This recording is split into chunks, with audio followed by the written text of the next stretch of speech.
This is my first week. I did it.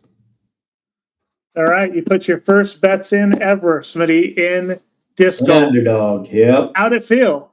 Well, it was fun, dude. It really was fun.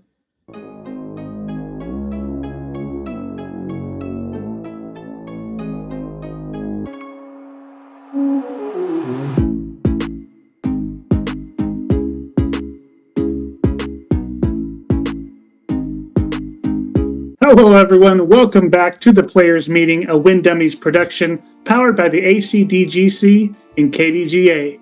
I'm your host, Lucas Deal, and this is episode number 57. This week, we're going to break down all the highs and the lows from the Kansas City Wide Open. The DGP has to figure out a way to make this stop permanent. This track is just too good. But it wasn't all smooth sailing. The men's final round got cut short thanks to a whole lot of rain. We'll talk about how that impacted the finish and what could have been. We also got full breakdowns of the men's and the women's field, Smitty's first bets on disc golf, did he cash or crash, and an update on how many are still alive in our brand new Survivor League. It's all in this episode, so stay strapped in. And if you have not, please subscribe to the Disc and Deals coverage YouTube channel. Ring that bell for notifications so you never miss a single episode. We'd love to have you. We'd love to hear from you. So comment on the episode. Hey, but without further ado, let's bring in the real star of the show, the one-time world champ, Chris Smith, a.k.a. Smitty. What up, Smitty? Can I move now? You can. Thank you. Can I touch anything? Yeah, we're good now, homie. Thank you. Right. Thank you so much for behaving. Sorry, Dad, that I was bad. Sheesh, I haven't been scolded like that in a minute. All right, let's do this show. All right. Well, how was your weekend, man? It was all right. It's pretty good. Yours? Yeah, You had a big one? Yeah, huge weekend. Got to go down and experience the Kansas City Wide Open in person on Saturday. Can't wait to really talk about it because it was a real treat. Really enjoyed it.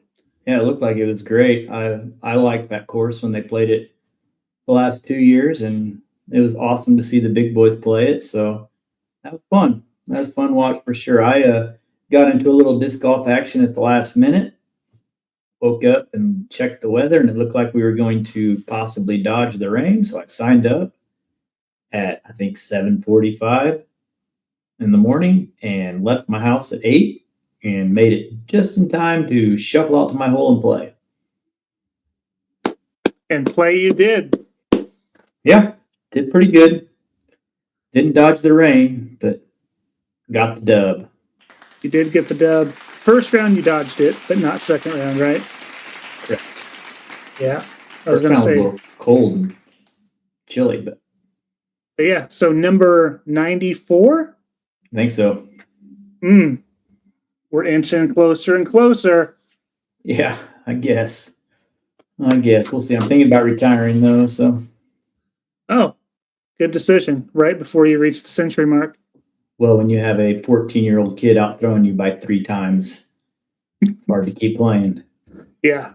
Well, luckily, you don't have to play against them. You can just bump up to your age protected if you need to. That's what I'm going to have to do, I think. Go for some of those unchallenged wins. Well, yeah. We know some people that have had some unchallenged wins.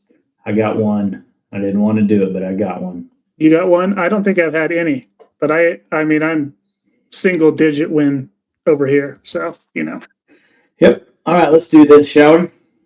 Yeah, it's time to talk about this weekend. Let's start where we always start. What's popping? What's been happening around the world of disc golf? And this week, it's all about the Kansas City Wide Open. Yeah, let's back it up one day before the Wide Open, though, and let's talk a little bit about the match play. That's true. Remember, we discussed that a few weeks ago before we missed our show, and there were 16 players going to play. They weren't all in attendance, so they just let 8 of them play. Did you get to watch any of it? I watched a very, very small amount of some of the women, but I didn't get a chance to watch it. What'd you think? I think that it was in the middle of the work week, so it's going to be hard to get anybody to watch.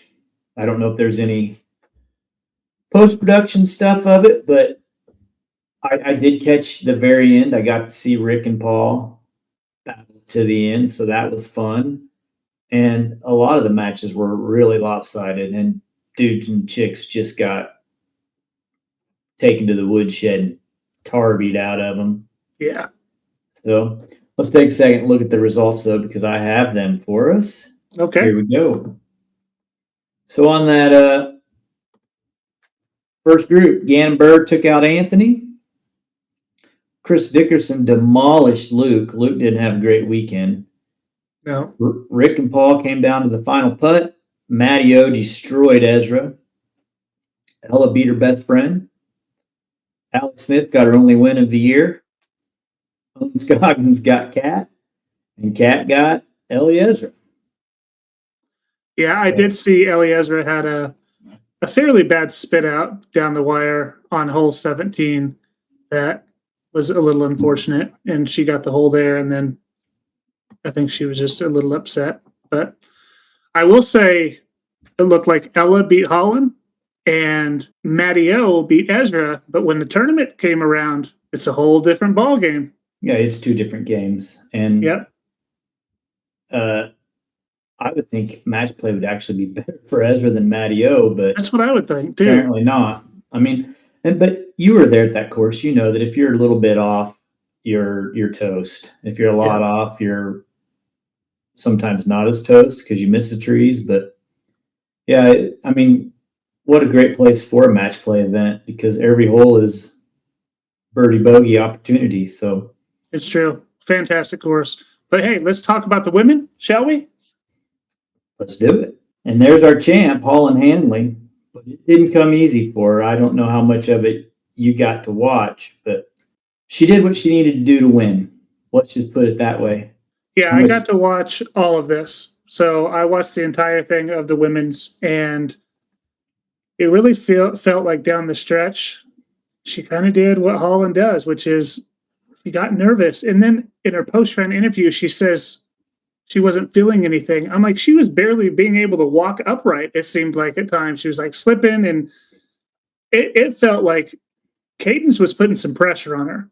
Absolutely. And that was not a smooth finish for Holland, and we've kind of come to expect that from her. Yeah, it's kind of becoming her calling card, right? Did you notice anything different about her game over the weekend? I noticed one major difference. I don't think I saw. She was in charge of her own cart. Oh, I did notice that. Yeah, so the boy off the bag. Yeah, I don't know what's going on, but sometimes just having that calming person there or motivating person there down the stretch could, really keep her head on straight and keep her from throwing it away, which I really truly thought she was going to. It came down close. God, I thought she was going to throw it out of bounds on 18 on a pretty simple shot. She had a great drive. She almost did. Yeah.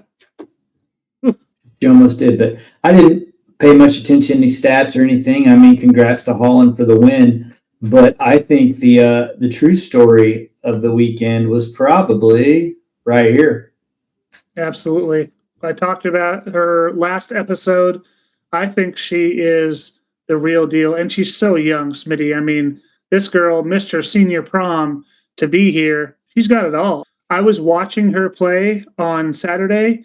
She throws it just as far as anyone else. Mind you, there's some elite throwers, but she has plenty of distance to compete. And her putting is just so phenomenal. She steps up to them. I think they're in every time. Even the ones she missed, they were typically high on the band. So she's got confidence in her putt. She really shaped the shots well, too. On 15, to have that type of turnover, she didn't really have a forehand. That would maybe be her only knock, and maybe something she can develop over time. But with a turnover like that, she doesn't always need one. And I was very, very impressed, not only with her game, but her composure. She just seemed so even-keeled, even when something didn't go her way. And to be that young and be that poised was very, very impressive to me, Smitty.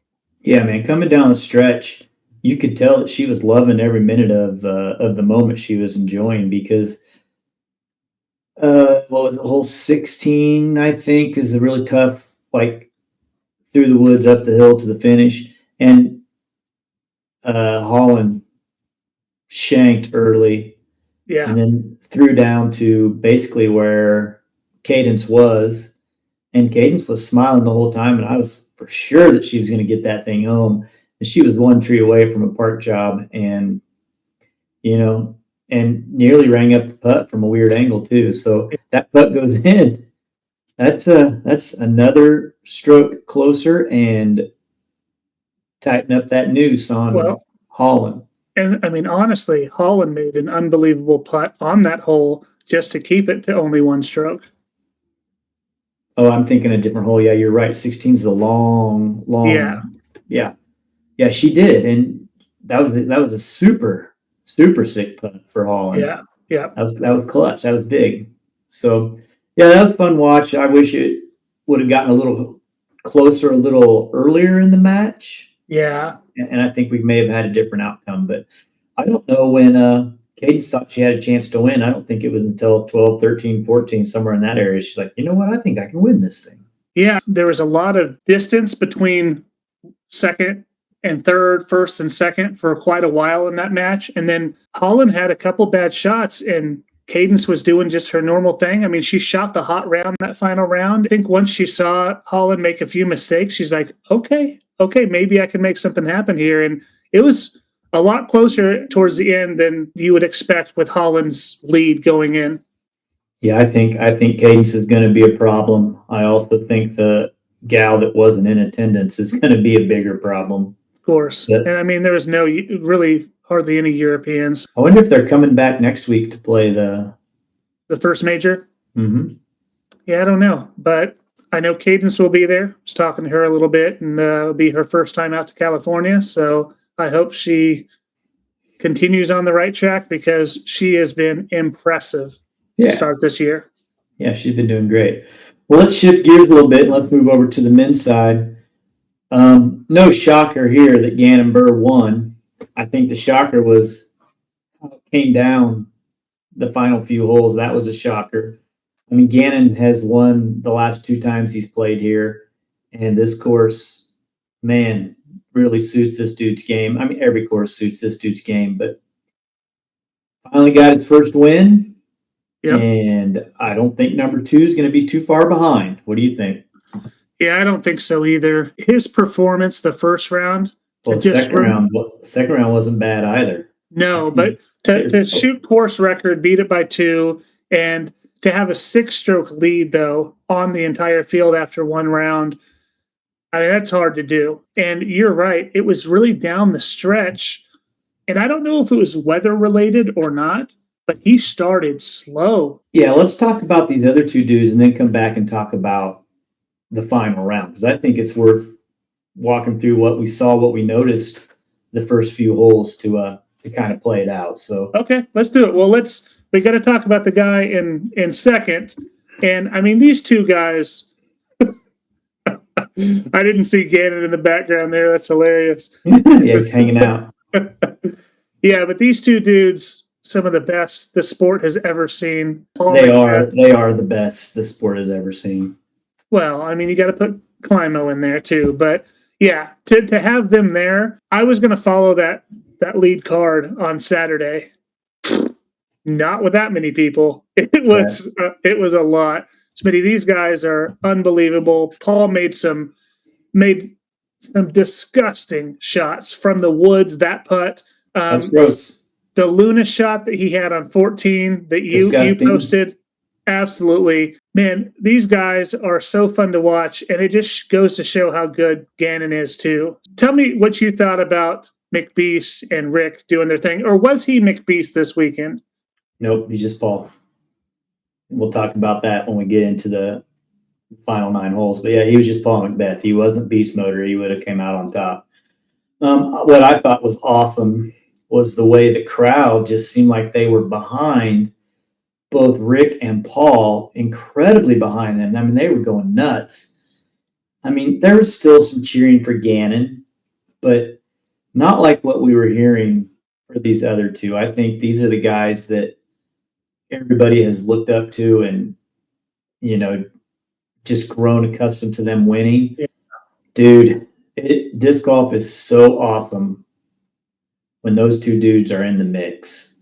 I'm telling you, Smitty, I was on following the chase card, and when Paul made that putt through the woods, I didn't know what happened. I thought it was an ace. The way the crowd went crazy, it was loud, and we were, I think, 2 or 3 holes away because Gannon plays a little slow, but it was loud, and I was like, "Holy moly, what happened?" So I kept refreshing my phone, waiting to see what a putt. I don't know if he's trying to make it or not, but I know he made it. Yeah. I think he was just trying to get out clean, right, and put it somewhere close. But man, to have that go in, I mean, he had nothing, Smitty. He was dead to rights. Yeah. So let's talk this final 9 a little bit. Okay. So they all wait and they wait and they wait, and they finally tee off. Not a single one of these 3 threw a good drive where they wanted. Yeah.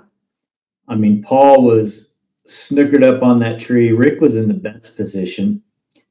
And Gannon had to go some backdoor route close to an OB line that he probably didn't know was even there. Yeah, for sure he didn't know. I mean, it looked like he was within 5, 6, 7 feet of that line, which is pretty damn close when you're going 400 and some feet down a hill.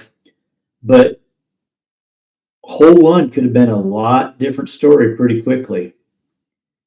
Like I always say, it's hard to beat Gannon when the best player is getting the luckiest. And his upshot was lucky. He very easily could have been OB right where he was at. Yep. And do I think it would have changed the outcome of the hole? No, I think if he was OB, he probably would have made the putt. But he did obviously putt and go out of bounds. Rick missed Rick was quite a ways out. Yeah.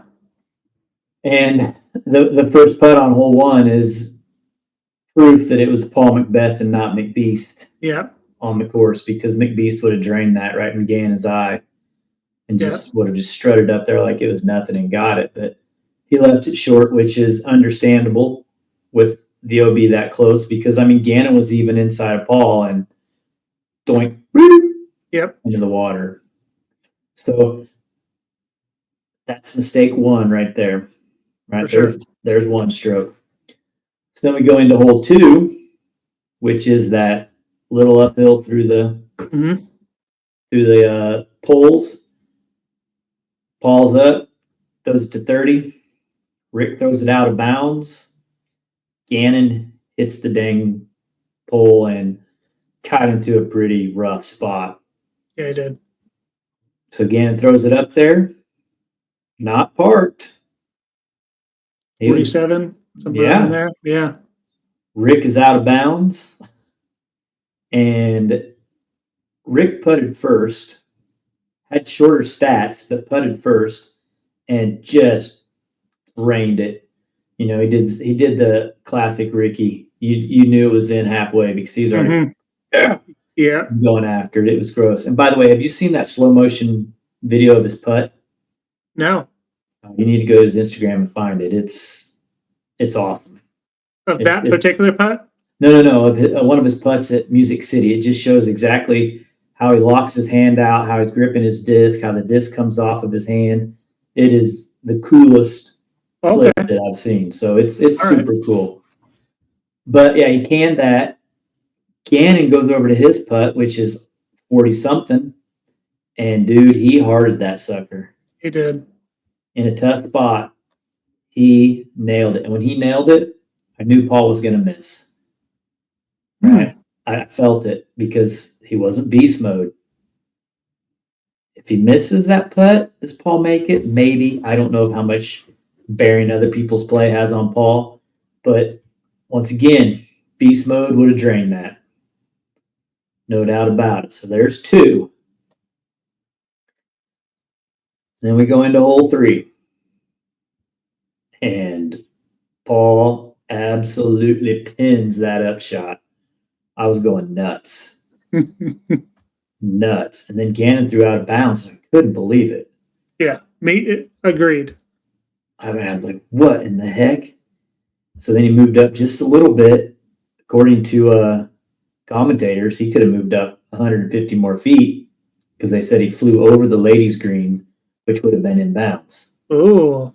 So then he flicks his next shot, and that thing was inches from tree and out of bounds again. Once again, it's hard to beat the best player when he's getting the most luck. So I don't know if he caught a tree or not, but he didn't come in by much. Obviously, Paul chips in, Gannon misses. 3-stroke swing, dude. Things are getting a little bit tight. Yeah, and it could have been 5 at that point. Could have been easily 5. Yeah. Could have been another stroke there. And think about the kind of pressure that would have been after that double. I mean, you're right though. When Paul didn't capitalize right then, I knew just off the first 2, I knew Gannon was going to win. He had too big of a lead for them not to capitalize on a shortened 9 holes. I knew it was going to get harder for them. If he capitalized on those first 2, he legitimately had a shot. I still felt like he had a shot going into hole 4. He was in a good position. Gannon was a little pinched. And once again, it was Paul Macbeth, not beast mode, because he threw the dang thing into the trees. Yep, so did Rick. And I don't know what the wind was. I don't know how hard that shot is, but I think those guys hugged that right side and pinned that 8 out of 10 times. Yeah. At least get the circle. And Paul had no chance to make it, I guess, so he laid it up, kind of playing match play with Gannon, who doinked it off at the top. So we move into hole 5. And, oh, baby, did Paul nearly ring up that second shot? Yeah, he did. I jumped up, screamed, couldn't believe it. Gannon was below the pin and edge of circle. And did you think he was going to make it?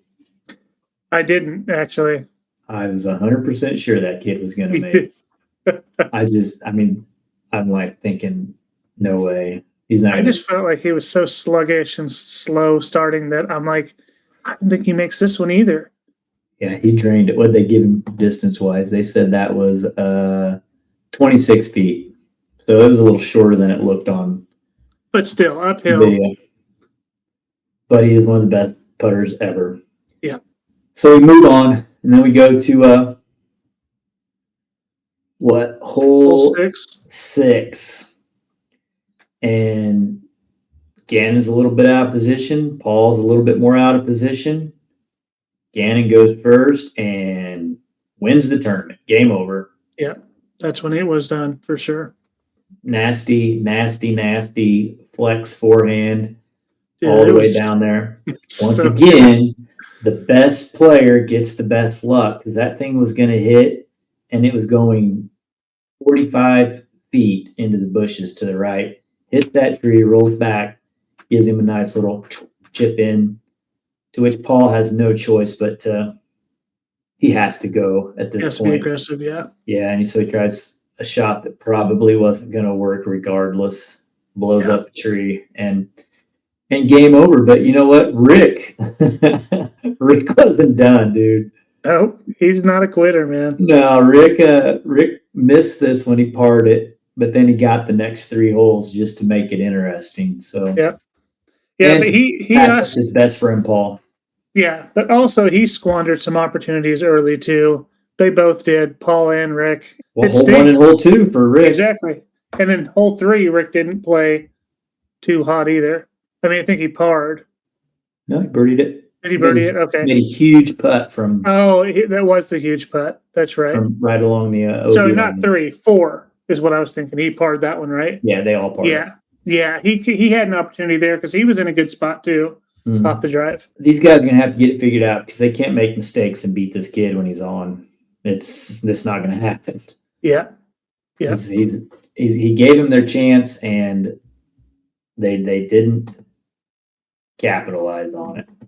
So we talked about the course a little bit and what your favorite holes were. And for me, I think hole 1 is one of the coolest starting holes we've seen all year. Oh yeah, it's fantastic. It's right up there with Maple Hill, maybe. I think Maple Hills is a little more awesome when they bust those bombs off the top. But this one is interesting. There's enough weird stuff down there that can go on, and we saw Vinny go off of the bucket in Jomez. We saw apparently the other Calvin aced it in practice. Calvin Lundquist. Dang. We saw Casey White throw one in. We saw Chris Dickerson throw one in. So I was there on Saturday when Eagle was there for like 15 feet and then missed the Eagle. Oh, he drove the. Yeah, he drove it. Smitty, he was so close and then he missed it. And then I also really, really liked hole 6, the one that, isn't that the one that cost Paul? Yeah, that's the one. So I do feel like maybe they could take out a tree or two in the middle of the fairway, but that's just from camera. I don't know what it looks like in person. No, I think it's super fair. I think it's a great hole too. I think that's the great thing about this course. There's really only 1 or 2 holes that I'm just like, yeah, not for me. And I mean, I love this course, Smitty. It was beautiful. I'm a big fan of 2-shot holes, and these are both. I mean, hole 1 could be a 1-drive hole for these guys. Yeah. If the wind is right, but hole 6, nobody's gunning that to the green. Yeah, and the people that weren't gunning it on 1, it's crazy because you had so many people that were pinched in those trees that had to get creative, and that is really what made that hole exciting. Not just the water factor, where you can be really rewarded if you go big. And they're not throwing a full shot. They're throwing an in-between fairway and high-speed driver on that shot. And downhill, I mean, it's probably not a shot that they practice a lot. Do I think they should be able to execute it? Oh, yeah, for sure. But just the way that water comes back towards the tee pad and is right in the landing zone, well done hole. Well done hole. Fantastic hole. And you went with hole 14 and hole 5. Yeah, so let me tell you why. Number 1, 14, they actually pushed this tee pad back. It used to be up a little bit, and that makes that about 420 to that corner. That's just a good pump for any pro player. They can make that, but you got to get out the gap. And then that second shot, Smitty, I am such a lover of turnovers. Right? That's one of my favorite flights to watch. And you got to see some amazing turnovers. We talked about Paul Macbeth when his Luna, but Matty O had just a very slow something that also was very similar to Paul's shot. Just sick on that hole. And the way that green is so pretty with the water in the back. And then you also have like just a tad bit of space before the water that I love, because you're not necessarily punished for a good shot that skips just a tad bit. Yeah, that's what I really like about the stonework they did on the green is if you throw a perfect shot coming in there, it's going to stick around. Mm-hmm. Versus if that thing is sloped, you're going to get all sorts of weird hits and rolls and off of the koozie into the water. So just that little catcher's mitt they made really does finish off the hole in a great way. Yeah. And then with hole 5, man, I got to see a lot of people play this hole. The fact that Gavin Rathbun went roller off this tee and made it work was so sick. The drive is so specific that you can do so many different things, but it's that second shot that I love even more, because maybe you pushed too far or maybe you were short. So you have options to go over that water, or you can do something, around the water on the left-hand side. Regardless of, as long as you get up there on your first shot, you're going to have something that you can manage, and it gives you both options. And I thought that was just very, very cool. I think it's a super fair hole, obviously very, very picturesque. Yeah, it was fun to watch him play, and I'm not sure that the camera did it much justice. I think it might be better in person than it was on camera. And you know how that goes. It never gives the elevation the proper look. And I'm telling you, being out there, my goodness, it is. These holes are so beautiful. Smitty, you just have to go play the course. I'd wonder how you do out there. Yeah, let's see. I can tell you. After 3 rounds, I'd beat Anthony Bedanza. I'd be 21 up. Yeah, but dude, it's such a good track. Truly, feel like this has to be a new permanent stop on the tour. I think they've showcased this course. It is so good, Smitty. Yeah, well, I think it will be a stop on the tour. Kansas City has a long history of being an awesome disc golf community that backs their events. I mean, this event is 43 years old. Mm-hmm. And I loved watching some of those old videos of those people. Here's what I picked as my stinker. Hole 2. I think that it's maybe another one that might be better when you're there. They're throwing quite a bit uphill off the tee, aren't they? They are quite a bit. Can they see the pin? I didn't get to be on the tee. I wasn't down there. I was usually up. I don't know if the men can. The women can, obviously, in the short. They can maybe see the top of it, but don't quote me on that. Yeah, I just feel like there's just a lot of threes on the hole. Yeah. So I don't know what the fix is. I mean, I think they fixed it a little bit with those telephone poles. That tightens it up 8 feet on both sides. And so I just felt like it was kind of out of place with all the rest of the killer holes. And you went with 17. What was your beef on 17? 17. Here, it doesn't really show how this shot really works. It's the tee shot, I think, that I dislike more than anything. There is a gap there, but you need to kind of have something that's going to hyzer around and kind of get up that hill. And I think maybe a tree or two could potentially be removed on that hole, and I think it would be killer. I like the concept of the hole. I just think there's just a tree or two that could be removed. It'd be really, really fantastic. Before we jump into our next topic, though, I have a question for you, because this is actually a huge hot topic in the KC area. Hole 15 is awesome. Okay, that's all I needed. Hole 15. You love it. You're saying it's awesome. All right. I also think great. It's a great hole. I mean, I don't know what that right side looks like. I do think I saw one of the gals hyzered it and parked it. I don't remember who it was, but I mean, maybe they could clean that up a little bit, because right now it's so short that they have to go for it. I did see somebody chip one up there. One of the ladies chip it up there, then chip over, but that's hard to do when you're only throwing it looks like 110 feet to the water. But I think the hole looks really cool. Yeah. And it's a unique shot that isn't anywhere else on the course. You're throwing hard, and all of a sudden you have to throw the touchiest, butteriest little anhyzer or flex. The turnover looks so good. Yeah, and you saw Ricky's practice round, right, where he was just skipping off the water. Mm-hmm. Yeah, I like the hole too. I think it's a great hole, but you're going to have people hating things always. So yeah, of course. Well, I mean, I do think if there's no line going straight and hyzering, maybe they could clean one out a little bit, make it more doable. I don't know why you need to. Why can't people just go that way? Why not just have a specific line that you have to hit? I mean, I'm cool with that.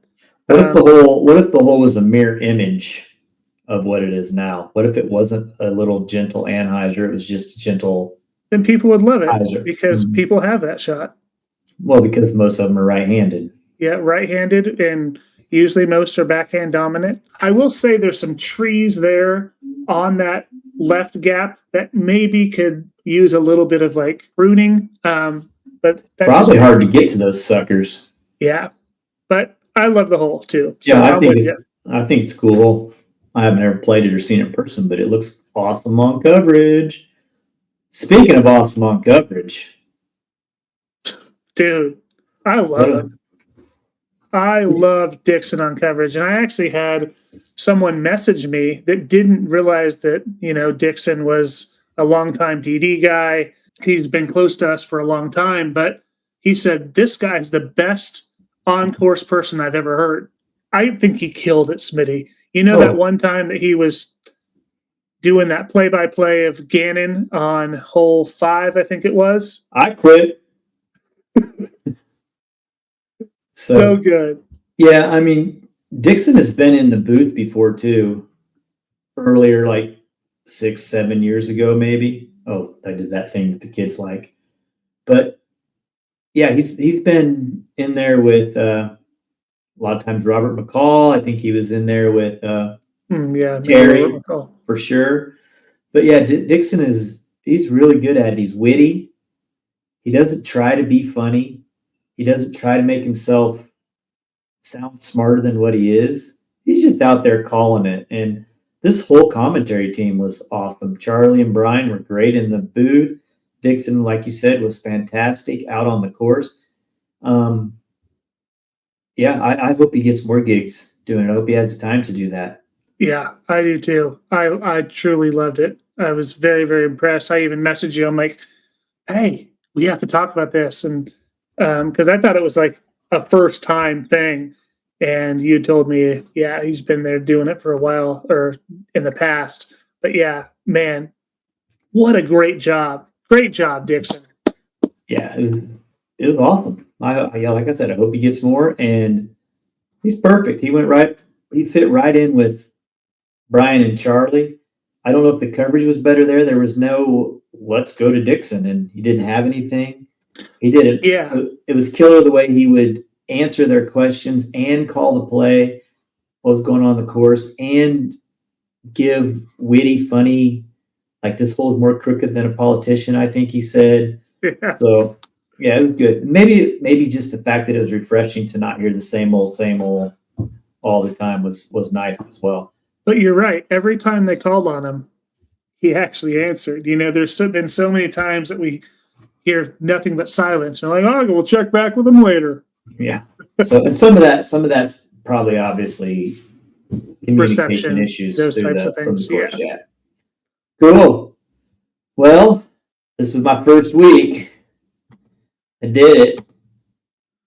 All right. You put your first bets in ever, Smitty, in disc golf. Underdog. Yep. How'd it feel? Well, it was fun, dude. It really was fun. This is me on the left. I went with Calvin outside of the top 6.5. No, inside 6.5. Haley inside 7.5, which I figured she could mini left-handed and do that. Boy, she sucked until the last round. And Chris Dickerson was free money at 12.5. Yeah. I mean, that guy is a mainstay inside the top 10. But for me, I was out of it right off the get-go because of Haley. She tried to make a strong push in the final round, but she didn't. Hey, sign up with code Smitty 19983 when you sign up for Underdog. Gives me $10. Yeah, so anyone that signs up and uses Smitty 19983, that helps Smitty out, but you also can get your first deposit match of $1,000. Yeah, I mean, they are giving the money out, but I'm not going to share the name on this other bet over here, this 7-leg parlay, but he and I were chatting 2, 3, 7, right? 1, 2, 3, 4. He and I were chatting through the entire round, back and forth, and here we go, and here we go, and here's what's going to happen. And we were so focused in on what Isaac Robinson was doing because he was out of. He had to finish inside of 6th, and he was way out of it. And he just last 9 holes there, he just made a move, and he got up in there, and we were like so excited about it. He was going to win $1,700. He's going to take me for ice cream 10 times, he said. I said, if you win, will you take me for ice cream? And he said, times 10. I was like, yeah. But, I mean, we knew Rick wasn't going to falter and go outside of the top 5. Mm-hmm. Calvin wasn't in the top 7, and he snuck in there this last round, and we were not even thinking about Calvin at all. He wasn't even on our radar. And what did he end up doing? He shot 2 down over the last 9 holes and moved up 3 spots to get in there. So we knew Macbeth was going to be good. We knew Gannon was going to be good. We knew Anthony was out of it. Chris Dickerson was our last person playing after Isaac. And if Dickerson would have birdied the last hole, he would have passed Calvin and Isaac, Isaac would have still been within the bet, and Calvin would have dropped outside of to make his correct. So the only thing he missed here was Calvin. So what did Dickerson do? He just parred hole 9. But I mean, listen to this round by Dickerson. The eagle. Mm-hmm. And then he went par, and then he went 5-5, par out to the end. Oh, God. My goodness. Yeah, we were just back and forth. Here we go. And he's like, dude, I got to go cook dinner. I can't watch anymore. And I'm like, I got you, man. And we're just going back and forth. Yeah, so it brought a whole new level of excitement, yeah? Yeah, it was fun. Now, I can also see how people could be really hateful to, like Haley. Like, if I had more than $5 invested and it really mattered to me, yeah. I could see how people could, what's wrong with you? Why are you doing this? But yeah, it was good. I'll do it again at Champions Cup, especially since everybody's going to use code Smitty 19983. Give me that 10 extra dollars. Right on. So she's back. Oh yeah, she is. What do you think about it? I think it was a lot of words. She backed up herself. She covered herself, and she had facts for everything she said. And she basically she's just calling out Jeff Spring for all the things that he lied about on the podcast, on Tour Life. From the things that she's showing, it seems like she's telling the truth, and that Jeff Spring was not so truthful. Maybe. Yeah. But at the end of the day, I don't know what it's going to do.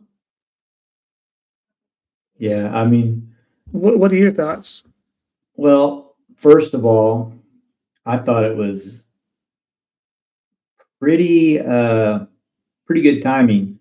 She happened to be watching the Tour Life podcast and in the chat and got on there to tell her part. She was on there 2 weeks ago. And then the following week, Jeff Spring was scheduled to come on, and he did. And I can't imagine that everything he said would be a lie. He's got a lot to lose. Yeah. Right? And she has nothing to lose and everything to gain. If there is anything to gain. I don't know what she's going to gain by. I mean, ultimately, her goal is to get Natalie Ryan out of the women's division and other transgender players. Mm-hmm. But her protests and her now back and forth with the Disc Golf Pro Tour, I don't think that's going to solve the problem. Right? We talked about it last time we were on, that the Disc Golf Pro Tour fought this thing in court as the best they possibly could, and they're going up against real money from real groups that have way more money than the Disc Golf Pro Tour ever could even think about throwing at a case like this. Mm-hmm. So I'm with you. I don't know what it's going to solve. I don't know if she's going to get her resolution and get rid of Natalie Ryan. I think Natalie Ryan seems to me like she's the kind of person that kind of likes this. Yeah, I completely agree.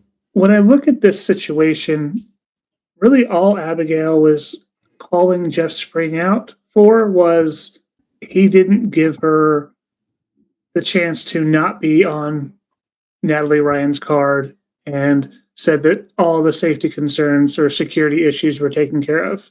That's really the main thing that she was pointing at. And I'm like, at this stage, it's over, nothing happened. So there's not a lot that can be done except now you're just talking about something that's going to do no good at this point. Like, if you're going to focus on the issue of trying to get Natalie out of the division, that's not the way to do it. Yeah, I feel I can tell something outside of the Pro Tour is done. Natalie Ryan's here to stay. Yeah. So, I mean, I know if you were throwing a birthday party and everybody there hated me except for you, I would just say, hey, Lucas, I have to mow my yard and watch paint dry. I can't come to your birthday party. But I just feel like Natalie Ryan's wired differently. Maybe we're assuming that, but she's also just the opposite maybe of Abigail. Maybe she 100% feels like this is her right to be there too. I'm over it. I can't do anything for them. Yeah, I can't either. And we've both kind of set our position that we both don't think it's fair. But other than that, that's going to be something the DGPT has to do. And we can't do anything except talk about some of the storylines around it. Like I said last time, good thing she sucks. Yeah. Because if she's out there dominating them all by 15 strokes, there might be a lot fewer chicks playing. Yeah, like that one swimmer in college. Mm-hmm. Yeah. All right, dude. Let's get into some Survivor. All right, let's do it. I know I'm alive. Staying alive. You know what's cool, Smitty? We didn't get to share this last week since, we didn't have a podcast. But I'm going to tell you right now, Smitty, we have 25 total people that started in this Survivor League. This is our biggest one yet. I'm focusing this time. Yeah, so we do have some people leaving us, but we have a lot of people staying. So let's take a look at how things shook out. And there we are, Smitty. We chose Gannon. He won the tournament, and we are safe. We made it through week one. We did it. Now, everyone, as a reminder, we're not going to choose again until Champions Cup. That's going to have an off week this week, but I need your picks by next Sunday. I'll reach out to all of you, but just keep that in mind. All right. Smitty, look at this. Look at all of these people. It's a lot to read, but as you can see, the top 7 there, all Gannon. So Loff, Cooey, Tyson M, Schaefer, Anson, Sean, all safe. Alexis went AB, the only one to choose AB, and he's safe. And then the next 7 all picked Vinny, Brett P, Jib, Campa, Nick G, Ryan C, and Michael Schmidt. And then Bjorn went all in on Luke Humphreys. What a week to take Luke. Yeah, it was not Luke's best week, but Bjorn said, hey, I'm going to ride or die with him. And he definitely died this week. So thanks for playing, Bjorn. Thank you for the donation. He gone. You gone. 59th. 59th place. 59th. All right. And then the next 4, Ricky, who got second. So Jay Zimmy, Tyson, Knopper, and Junod. And then 2 people went Paul Macbeth, Patsy, and Daniel G. And then look at this pick from our ACDGC president, Jimmy Yeager, Jake Hebenheimer. He actually was top 11 after the first round. And I'm like, okay, Jimmy might be onto something. But where did he finish, Smitty? 51st. So a couple tough rounds there. And then Hot Dogs chose Eagle, only one to choose Eagle, and he is safe. And then we're also going to have to say goodbye to Sean Baltazar, who picked Austin Turner, who was up there as well this weekend. But where did he finish? Dropped 8 spots in the final 9 holes to go to 19th. Yeah, he was there. He was there. That last 9 cost him. And out of 25 people, Smitty, we've only lost 3. We'll lose a few more in a couple weeks here.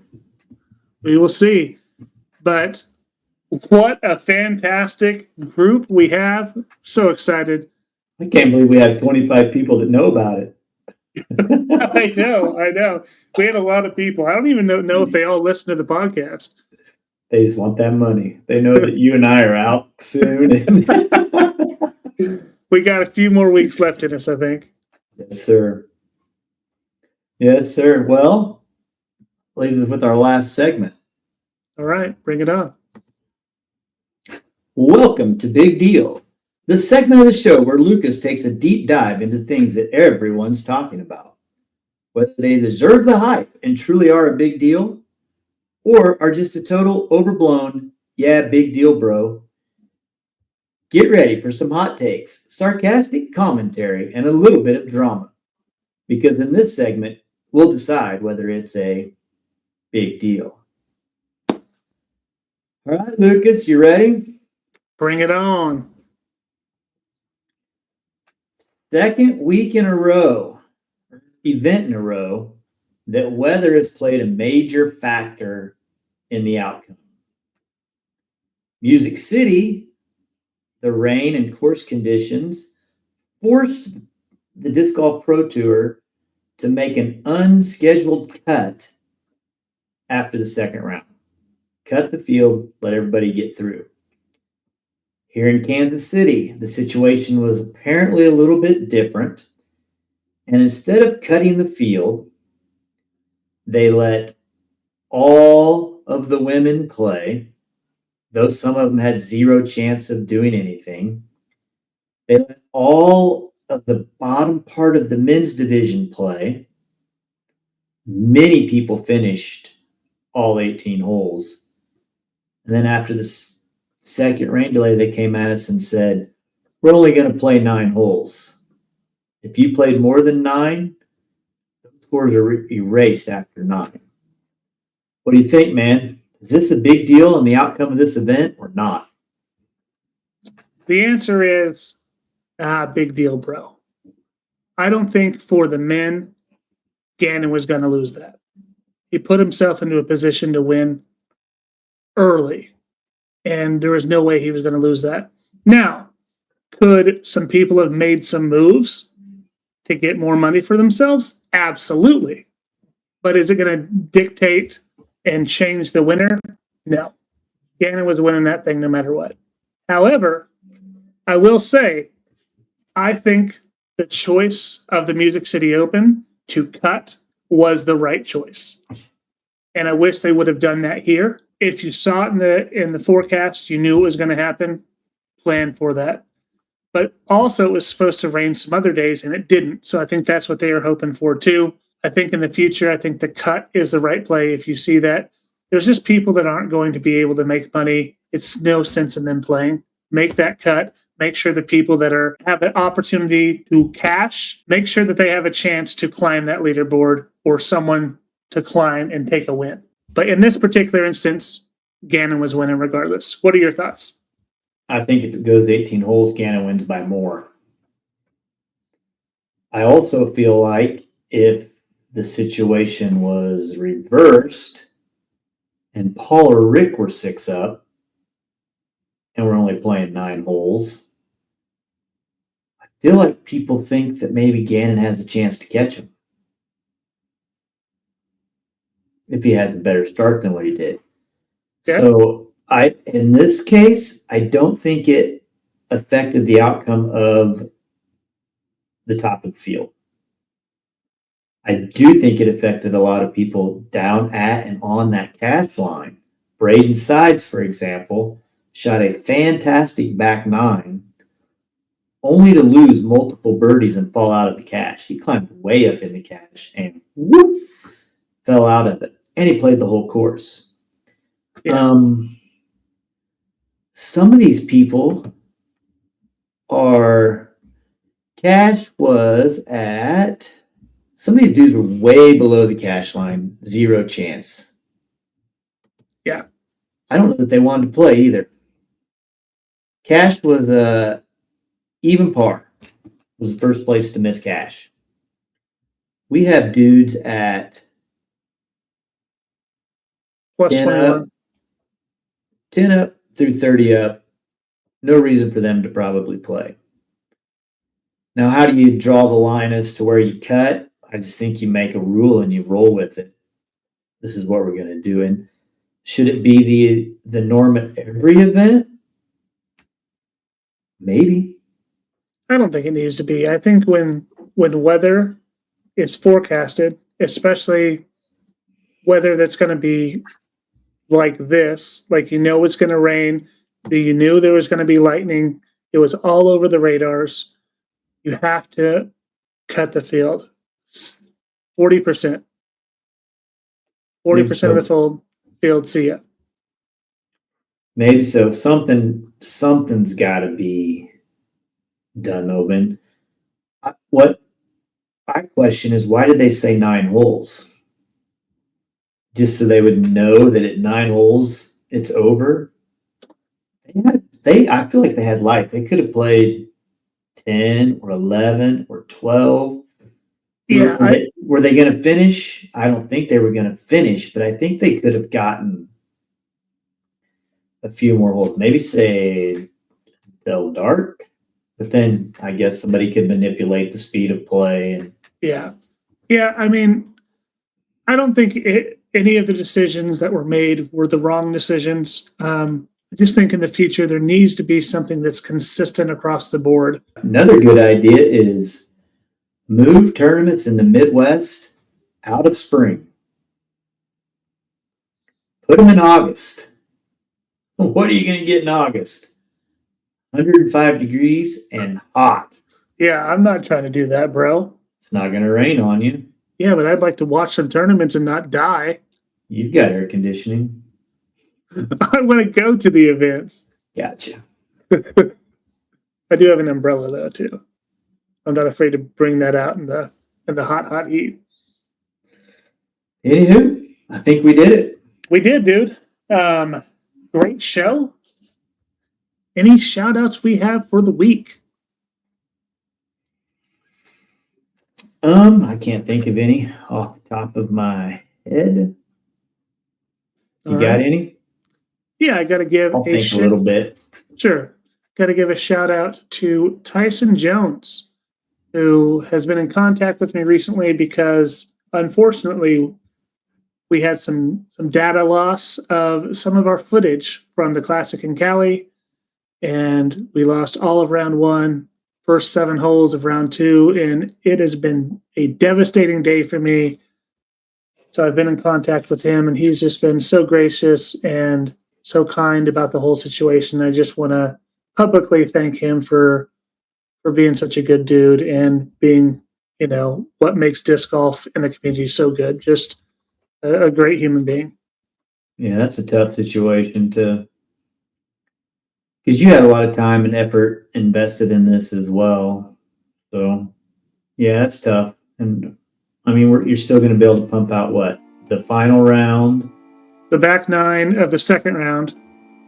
We'll also pump that out. And then we still got the skins. There are some holes missing towards the end, but we at least have the catch cam, so we can at least get all of that done.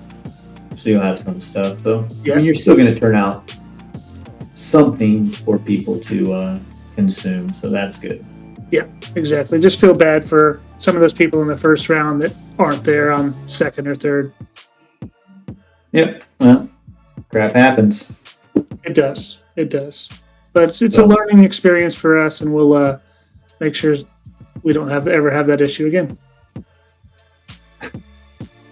Hopefully not. So I still haven't come up with anything, so I guess I don't have any shout outs.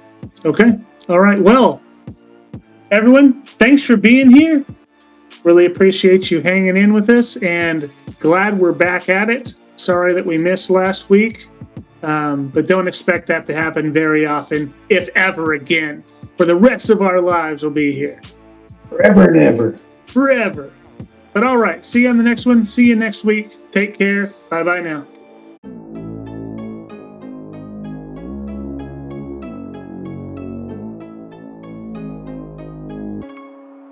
Mm-hmm.